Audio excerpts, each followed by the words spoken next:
बिस्मिल्लाहिर्रहमानिर्रहीम। अस्सलाम वालेकुम student and welcome in college physics. तो आज हम चैप्टर 4 का एमसीक्यूज़ नंबर 4.83 को ट्राई करेंगे। So let's start.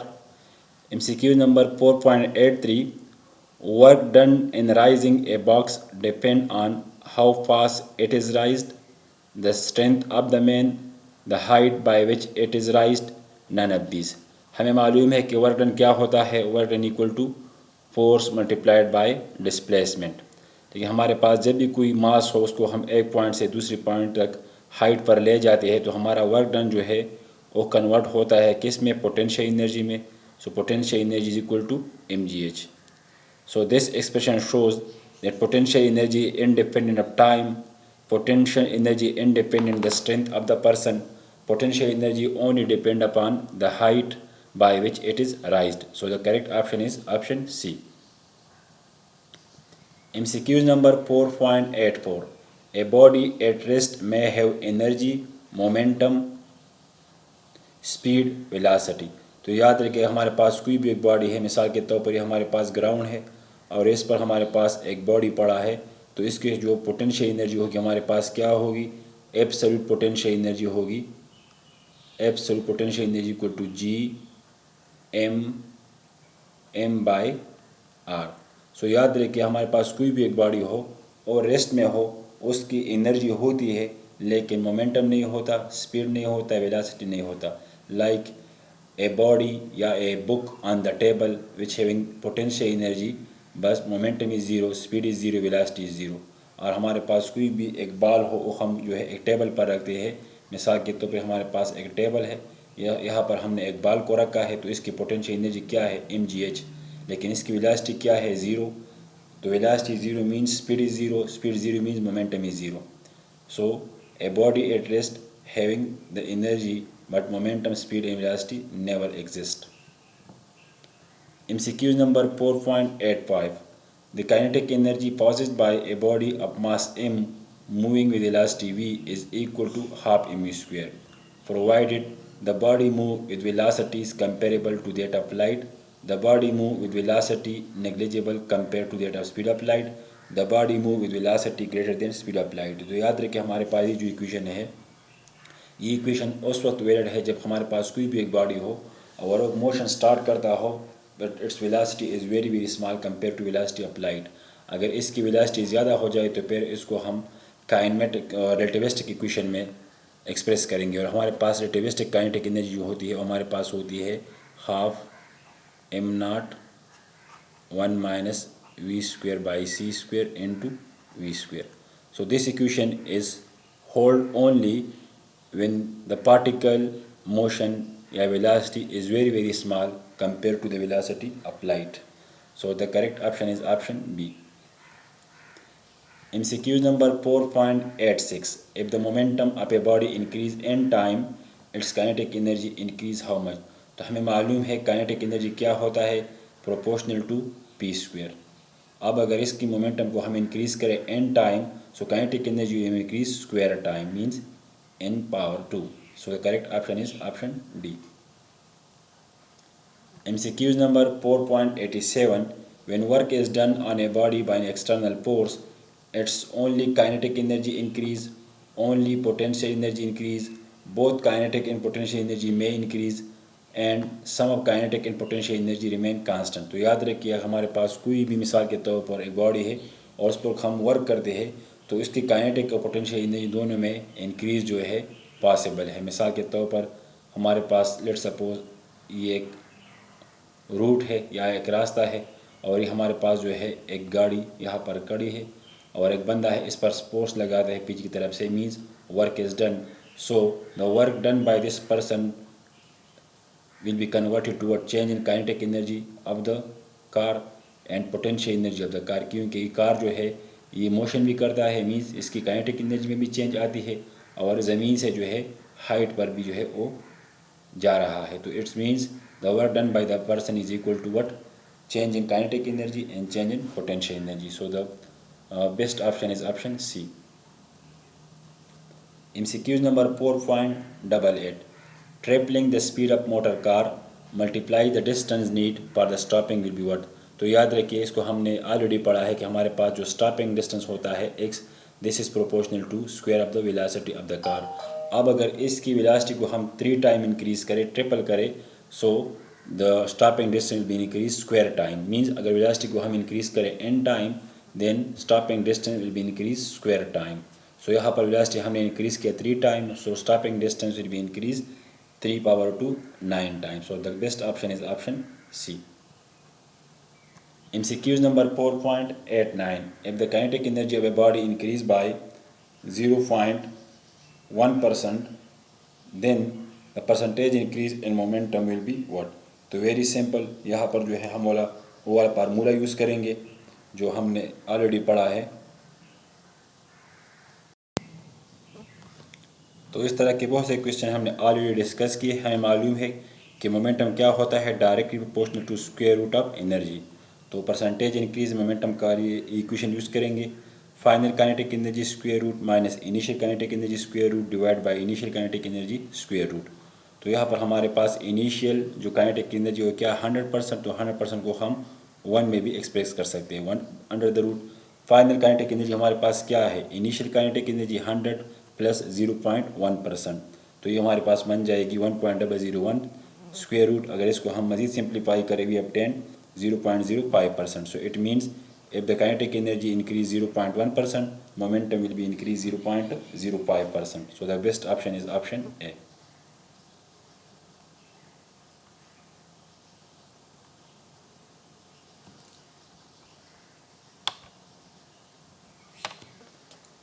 MCQs number 4.88. Two bodies A and B have masses in the ratio 3:1, possess the same kinetic energy. The ratio of their linear momentum will be what? Question में given हमारे पास जो है दो body है A और B, इसके दरमियान जो मासेस का रेशो है हमारे पास क्या है, 3:1 है। तो हमने मालूम करना है अगर दोनों की काइनेटिक एनर्जी सेम हो तो मोमेंटम रेशो हमारे पास क्या होगी। तो याद रखिए कि हमें मालूम है कि मोमेंटम हमारे पास क्या होता है, momentum is equal to under the root two mass of the object multiplied by kinetic energy. अब क्वेश्चन में गिवन है कि हमारे पास दो बॉडी है और दोनों की जो काइनेटिक एनर्जी सेम है, तो it means momentum is proportional to square root of the mass, because kinetic energy is constant, 2 is already constant, so P proportional to m1। अब उसके मास का रेशो क्या है, 3:1 है। So it means the momentum of A proportional to mass of A, या momentum of A equal to what, mass A हमारे पास क्या है, 3 है under the root, correct. Similarly momentum of B equal to under the root mb, या momentum of B equal to mass of B के हमारे पास क्या है, 1 है, under the root 1 equal to 1। So अगर इस इक्वेशन 1 को हम 2 से डिवाइड करें, so we obtain PA by PB equal to under the root 3 divide by 1। So the correct option is 3:1, this one, this is our correct option. MCQ number 4.89. An ice cream has a mark value 700 kilocalorie. How many kilowatt of energy will be delivered to the body as it is digested? Question में कहते हैं हमारे पास एक ice cream है जिस पर ये लिखा हुआ है 700 किलो कैलोरी। अब क्वेश्चन में हमने मालूम करना है कि हमारे बॉडी को ये कितना पावर सप्लाई करेगा। सो वेरी सिंपल,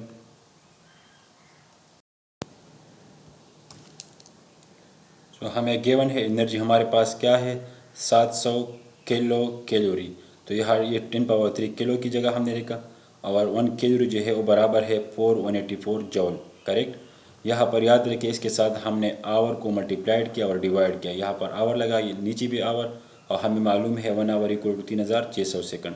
अब याद रखिए इसको मल्टीप्लाई करें, इसको इससे मल्टीप्लाइड करें, इससे डिवाइड करें, so we obtain 8 13 10⁻³ this is joule, this is second, this is watt, and this is hour, are simple 8 13 kilowatt hour, this is the power या energy expressed in term of watt hour which produced by 700 kilocalorie ice cream in our bodies. MCQ number 4.90. A 12 horsepower motor has to be operate 8 hours per day. How much will it cost at the rate of 50 पैसा पर kilowatt hour and 10 days? Simple question है। Question में कहते हैं हमारे पास जो है एक मोटर है जिसकी पावर हमारे पास क्या है, 12 हार्स पावर है, और ये जो है दिन में 8 घंटे जो है ये ऑन रहता है, करेक्ट। और अगर ये जो है 10 दिन के लिए ये 8 घंटे हर एक दिन में ऑन हो जाए और 10 दिन के लिए इसको हम ऑपरेट करें तो हमारे बिजली की जो कंजम्पशन है वो हमारे कितनी रुपीस होगी? अगर 1 किलोवाट आवर जो है किसके बराबर है, हमारे पास बराबर है 50 पैसा का। So very simple, if a motor of 12 horsepower works for 10 days at the rate of 10 hour per day, then the energy consumption will be what? Power multiplied by time. Power हमारे पास क्या है, 12 हार्स पावर, उसको हमने यहाँ पर लिखा। Time की जगह हमने जो है 80 आवर लगाया, क्योंकि हर एक दिन में जो है ये 8 घंटे के लिए ऑन होता है और 10 दिन के लिए ये जो है ऑपरेट करता है। सो 10 मल्टीप्लाइड बाई 8, 80 आवर, और हमें मालूम है 1 आवर इक्वल टू 3600 सेकंड।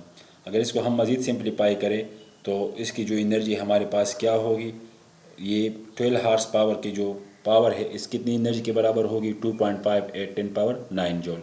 अब क्वेश्चन में गिवन है अगर हमारे पास 3.6 10 power 6 joule which is equal to kilowatt hour, वो किसके बराबर है, 0.5 पैसा के बराबर है, तो इतनी एनर्जी कितने पैसे के बराबर होगी? तो सिंपल क्रॉस मल्टीप्लिकेशन करें, सिंप्लीफाई करें, we obtain 358 RS।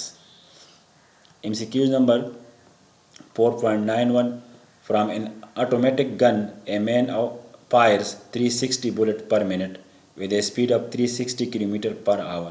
If each weight 20 gram, the power of the gun will be what? So simple question है।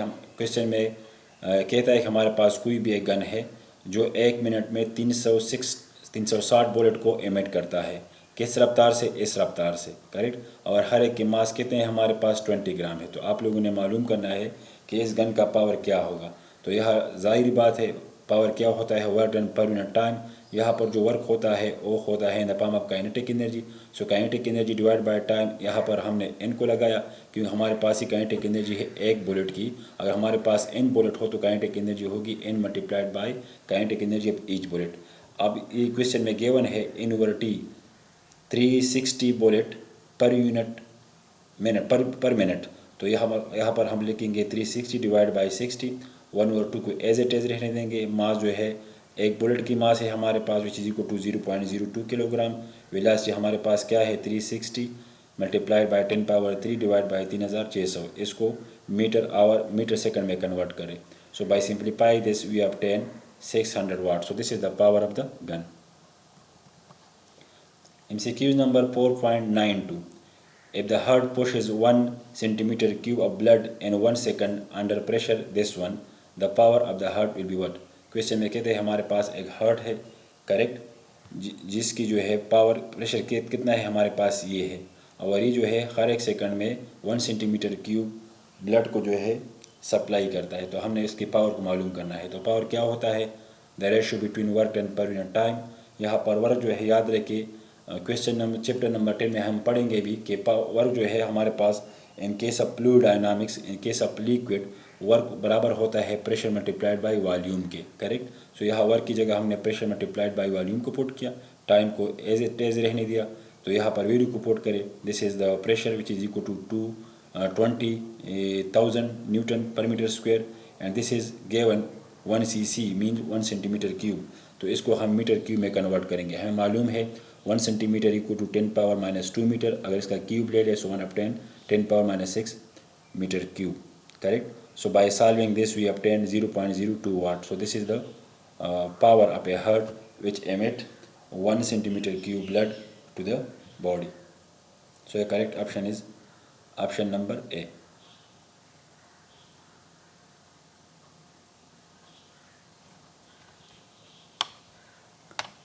नेक्स्ट क्वेश्चन है हमारे पास एडजेसेंट फिगर, जैसा कि हमें फिगर में दिखाया गया है, the fourth displacement graph of a moving body, the work done in displacing body from x equal to 0 to x equal to 35 metre given.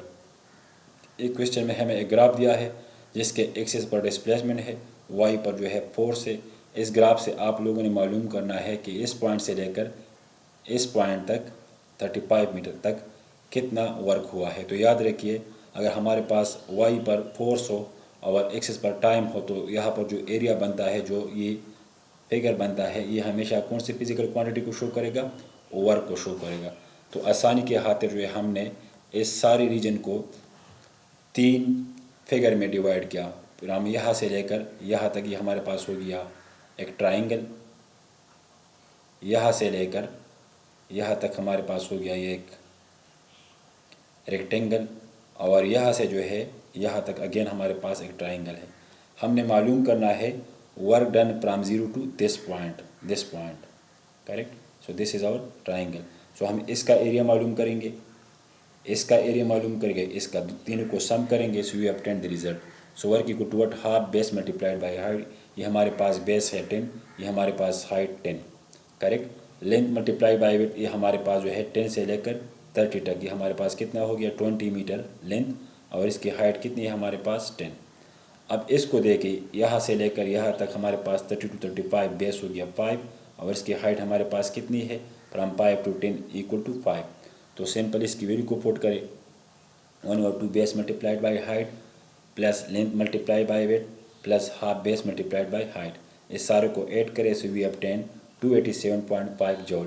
This is the work done under this curve.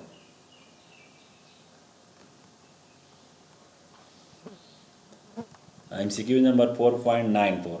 A 10 kilogram mass move along x-axis. Its acceleration is a function of its position as shown in the figure. What is the total work done on the mass by the force as the mass move from x equal to 0 to x equal to 8 cm? अब question में हमें दिया गया हमारे पास x equal to 0 है, ये हमारे पास x equal to 8 centimetre. इस रीजन में जितना भी काम हुआ है उसको आप लोगों ने मालूम करना है। तो सिंपल हमारे पास ये है बेस, ये हमारे पास है हाइट। तो वर्क क्या होता है? Work equal to force multiplied by displacement. M को एज इट इज रहने दिया, एम ए को भी एज इट इज रहने दिया, एक्स की जगह एक्स को पुट किया। मीन्स यहाँ हमने न्यूटन सेकंड लॉ यूज़ किया, तो मास को कॉमन करेंगे। अब यहाँ पर देखिए हमारे पास ये एक्सेलरेशन है, अभी हमारे पास जो है पोजीशन है। तो एरिया क्या होगा इसका? ए एक्स। इन दोनों का हमारे पास वाई पर एक्सेलरेशन है, एक्स पर जो है डिस्प्लेसमेंट है। तो this will be what? This will be a x, this will be a x. तो इसका हम एरिया मालूम करेंगे। So base equal to 8 centimetre, height equal to 20 centimetre, उसको पुट करें और सेंटीमीटर को मीटर में और सेंटीमीटर को मीटर में कन्वर्ट करें। So we obtain 8 into 10 power minus 2 joule. So this is the work done by a force which produce acceleration from 0 to 20 centimeter per second square. MCQ number 4.95. A force F acting on an object vary with distance x as shown in the figure. The force is in Newton and x in meter. The work done by the force by displacement from 0 to x equal to 6 meter will be what? हमने यहाँ पर जो है work को मालूम करना है। Again हमारे पास जो है यहाँ पर हमारे पास एक रेक्टेंगल है, हम इसका एरिया मालूम करेंगे this multiplied by this, plus इसका एरिया मालूम करेंगे half base multiplied by height. याद रखिए रेक्टेंगल के जो एरिया होता है वो लेंथ मल्टीप्लाई बाय वेट होता है, और ट्राइंगल का होता है half base multiplied by height. यहाँ पर वैल्यू को पुट करें। So we obtain 13.5 joule. MCQ number 4.96. The kinetic energy of a body decreased by 36%. The decrease in momentum will be what? तो याद रखिए अगेन हमें मालूम है मोमेंटम और एनर्जी के दरमियान ये रिलेशन है। तो percentage decrease in kinetic energy equal to what? The kinetic energy body decrease by this, the decrease in momentum, percentage decrease in momentum, this is momentum, will be what? Final kinetic energy minus initial kinetic energy divided by initial kinetic energy. तो initial kinetic energy हमारे पास 100% या 1 होता है, correct. Final kinetic energy कितना है हमारे पास? Initial 100 है, 36 को इससे सब्ट्रैक्ट करेंगे, वी ऑब्टेन 64% और सैंपल 0.64। तो ई की जगह हम 0.64 पुट करेंगे, ई आई की जगह हम 1 पुट करेंगे, यहाँ भी 1 पुट करेंगे, सिंप्लीफाई करेंगे। So we obtain 20%. So it means if kinetic energy of the body decrease 36%, its momentum will be decreased 20%. So the correct option is option B.